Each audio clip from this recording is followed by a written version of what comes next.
Magandang umaga mga Spark. Ito ano tayo, last day na natin ngayon dito sa gold mines. Nagpapalit kami yan, mga plate na yan, tawag dyan liner. Pinapalitan namin. Last day na ako dito mga Spark, dalawa kami. Kasi nga magpa-fly in kami sa iba. Request ng ng kabilang company, Where is it? kami yung mapunta roon. Dalawa kami, bali apat kami, kaya lang yung dalawa bago pa lang. Kaya may kasama ako, nandiyan siya sa kabila.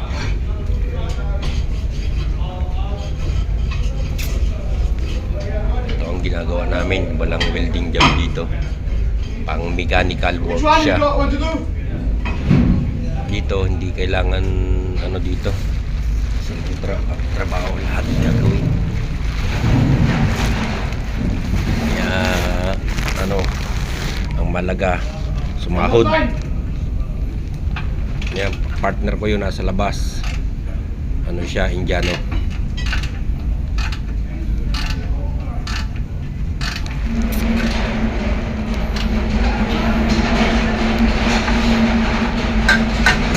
Dapat hanggang linggo pa ako rito.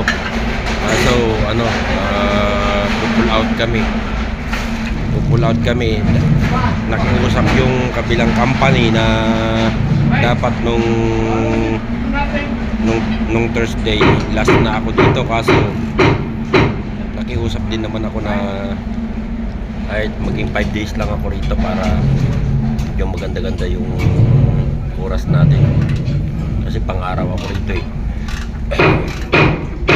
Mababa pag pang-araw rate, hindi ko kaya pag panggabi ganun malaki. Yan.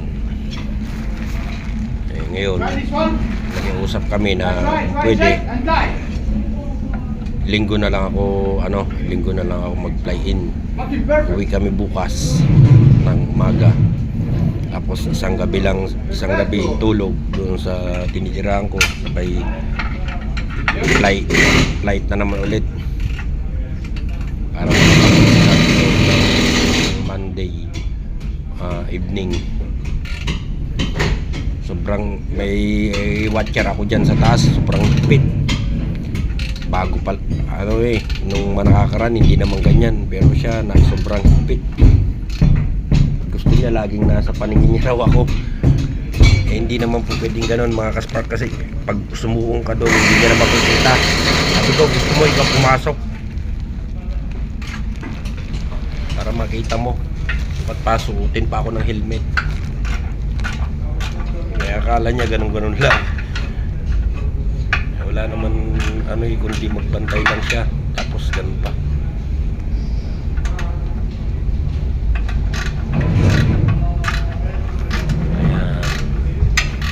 Na kami sa ito last na ito eh, natapos na kami sa unang tunnel.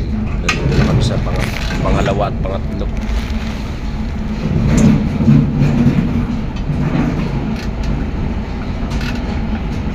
Ganito na lang mga Spark, at wala tayong welding job ngayon. Sana paki-like and share nyo ang ating video para makita rin ng iba. Ito, ganito ang trabaho sa mines, hindi lahat puro welding job mga Spark. Sana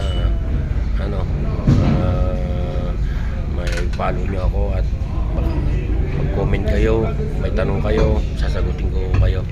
Ganito na lang muna mga Spark ang ating video.